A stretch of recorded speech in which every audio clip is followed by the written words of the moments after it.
Hello everybody, welcome back to my channel. My name is Queenie. For those who don't know me, I really hope that you guys cannot hear my dishwasher, but honey, the way I have to keep myself from cussing out Georgia. I have to keep myself from cussing out Georgia because this girl is on some weird time. And quite frankly, I'm over it. I don't know if y'all are over it, but she's really pissing me off.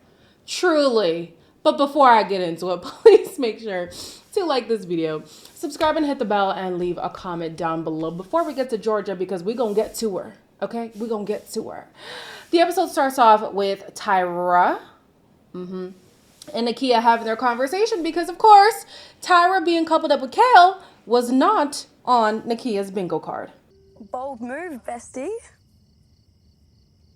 Is that...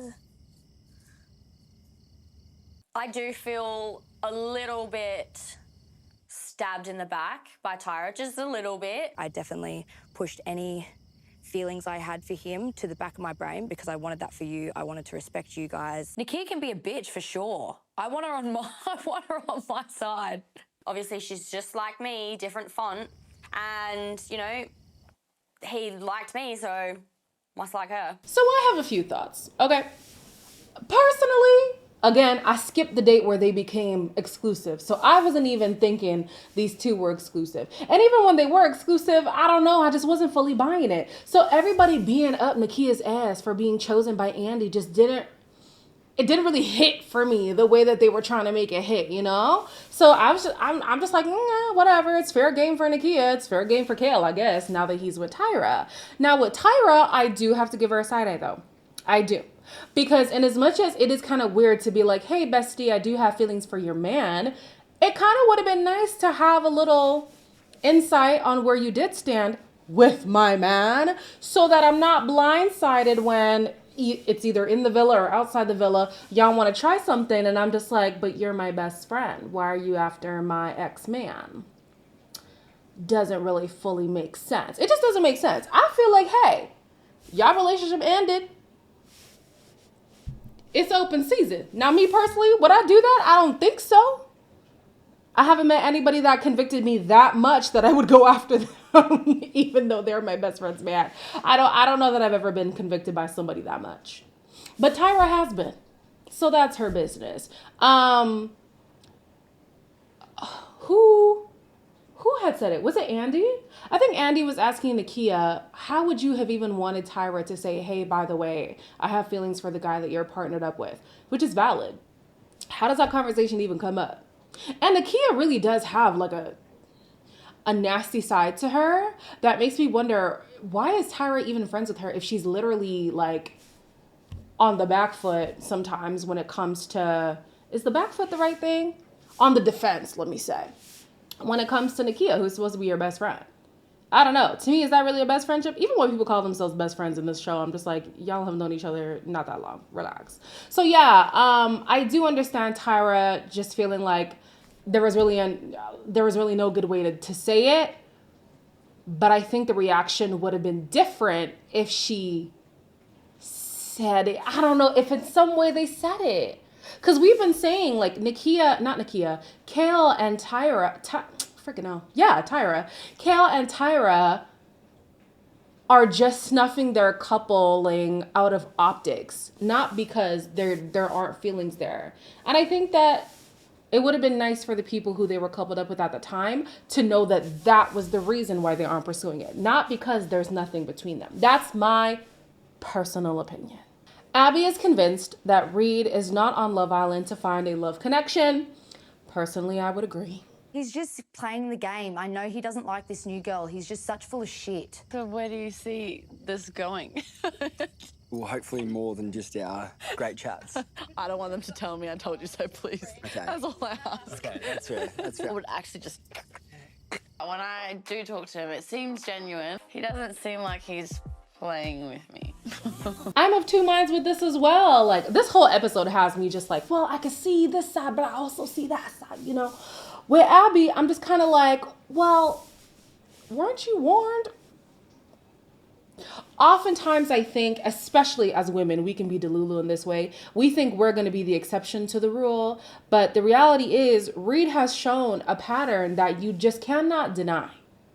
You just can't. So the fact that she's like, oh, I can't believe I had to go through this with, you really didn't have to. You didn't have to. You were told by Kira, you were told by some other people too, and I guess you just thought you were going to be the exception, and you just weren't. That's unfortunate. With Reed, though, he does treat women as if they are either a conquest or a lifeline. You're either going to be the person who he could say, oh, I bagged so-and-so, or, hey, I need to schmooze up to so-and-so so that I don't go home. I don't think he came here for a love connection. I think he came for a lad's holiday. I do. I think he came here for notoriety, which most people in the villa do. I think when the next shiny thing comes in, and this is exactly what happens, he's going to jump ship. Not surprised. This is Reed. Going forward, the women who engage with Reed should just know that this is how Reed is. Please don't be surprised. The next day, Chloe arrives, and she says that she's here to find a man. Man is in like male gender or like an actual man, because honey, this season of Love Island is not where you come to find a man. Head to toe, she's brunette, really, really fit, nice and tanned, beautiful eyes, good teeth, good smile. Probably the fittest girl that's walked in, and yeah, she just looks immaculate. Trent looks like he's gonna rip her clothes off and fuck her right there, right then. 100%. Trent looks like he's about to pounce on her. Looks like Zach's just holding him back. Yeah. I'm very straight up, very black and white. Yeah, I good. will not mess someone around. It's not me. Good, good. That's where the boys shower, naked, every day. Can I sit there and watch? You can, but you're gonna see some With shit. 3D You're gonna goggles. see some shit. This could be a reach. You guys let me know how y'all feel about Chloe, but she's giving Reed energy. She is. She's keen on every single guy that is remotely available. She's very sexually forward, which isn't anything to be ashamed of. It just shows where your mindset is when it comes to who you're going to pick. So, yeah, she's definitely giving Reed energy, which is interesting because that is her number one. So, yeah, it kind of is a match made in heaven. Let's go on to the truth bike. Honey, the truth bike, it shocks me every time how people actually decide to tell the truth on this damn thing. You're not tied to any lie detector. There's no obligation for you to actually be truthful, but they are truthful every single time. So let's talk through it, okay? Savannah isn't sure if there's a romantic connection between her and Seb, and I get that. It's literally been 2 days. Like, give her some time. But she is interested in Andy. Trent wanted to know if Lucinda and Zach had sex. Is that not weird to y'all? Is that not weird? He could have asked any question to Lucinda, and he just wanted to know if his boy got into the cooch.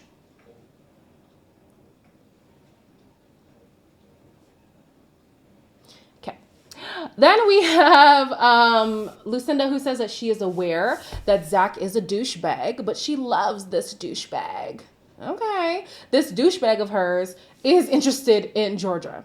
Well, maybe I can't say interested, but he is attracted to Georgia. And I feel like the fact that she asked means she already knew the answer to that question. So I don't know why you would set yourself up for failure like that, because then she had an attitude after. Girl, he's going to find other women. You're on Love Island. We can expect 9 out of 10 people are going to be everybody's type. Like, these people are beautiful people. Of course he's attracted to Georgia. I'm attracted to Georgia. Come on, let's be for real. Then we have Kale, who claims that he would have left with Nakia. I feel like it's easier to say because that's not what happened. So obviously you want to come out looking like the good person in this scenario. So don't know if I fully buy that. He also says that now Nakia has shown her true colors, allegedly. He thinks that he and Tyra have something stronger, and that throughout his relationship with Nakia, he was thinking about Tyra. Now, he was saying he was just thinking of the what ifs. Still thinking of her, okay? It's the same thing. Tyra would entertain Andy if given the opportunity. This cast does not need a Casa Amor, okay? It's open season all day, every day. So she would entertain Andy if given the opportunity. Nakia is sold on Andy, and she says that she has a stronger connection with him than she did with Kale. Abby wants to steal Andy and does not care for Nakia's girl code. She's like, really? You're just going to send me home because of a man? Are we not on Love Island? Absolutely. Securing a man is my priority, babes. Ain't nobody care about your damn feelings. Speaking of not caring, Reed does not care about Abby at all. And he believes that he's not using these bombshells. The fact that he had to say, can you define use? He's using them.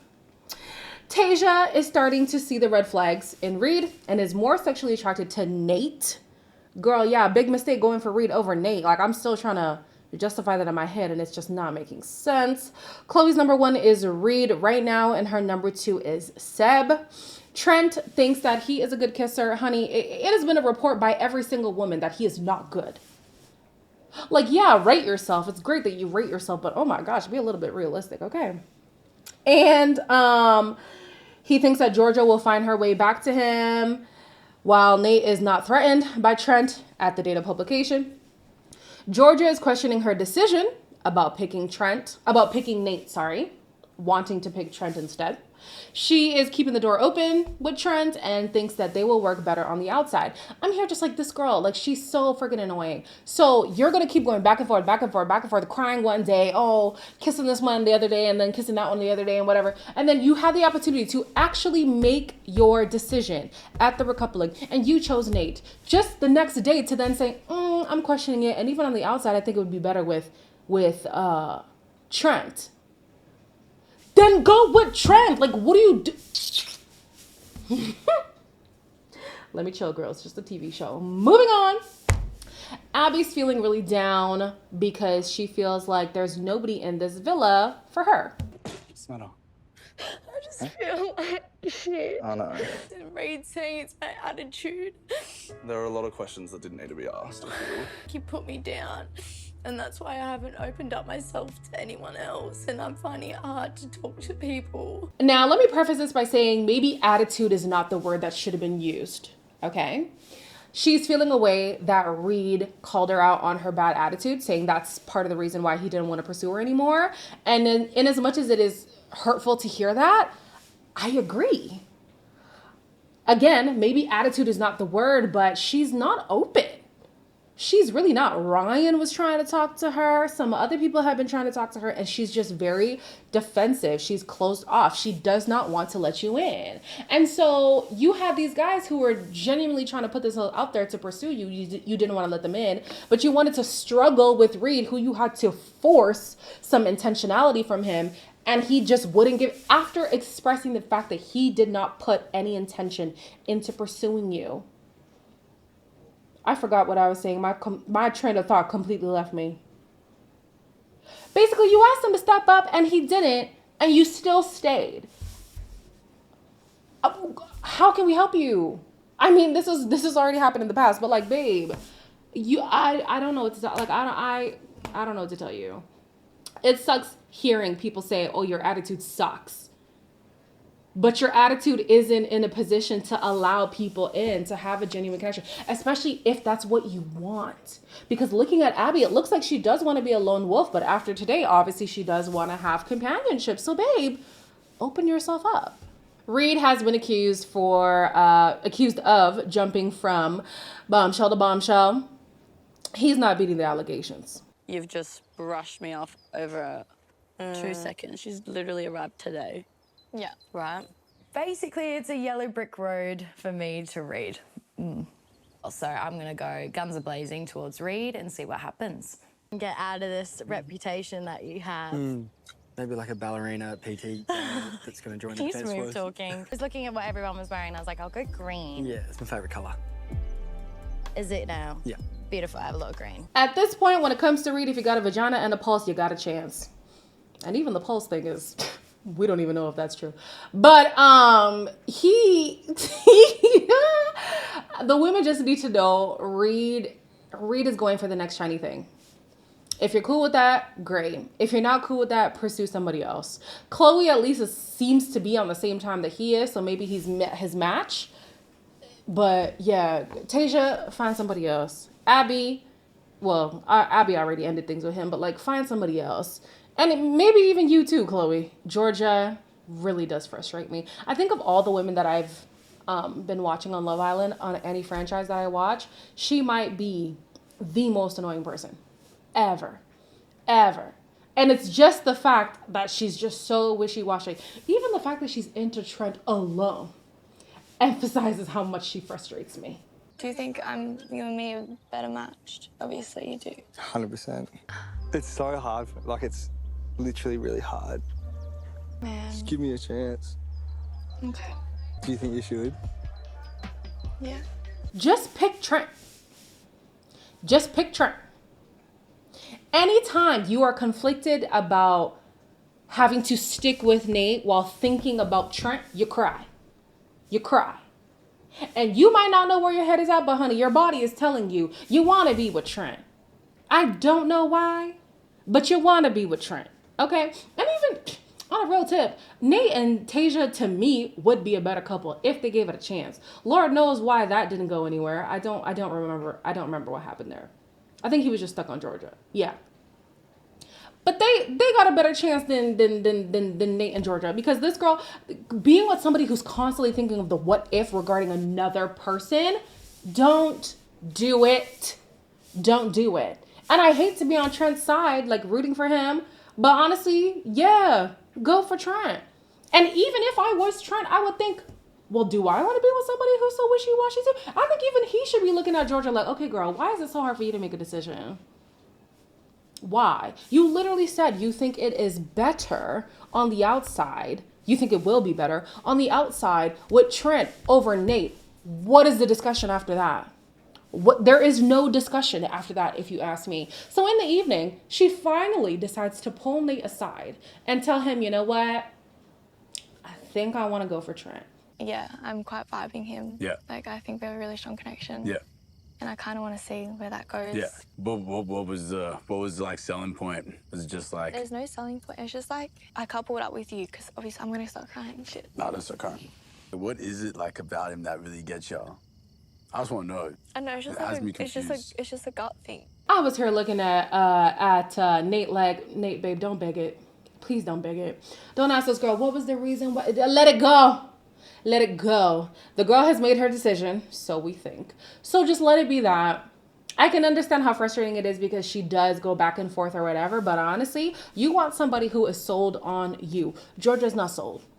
So go and find somebody, especially because you have options, Nate. Like, you literally have options. I don't know if Abby's interested, but Abby's there. Tasia is interested. Chloe might be interested. We don't know. No, I don't think she is.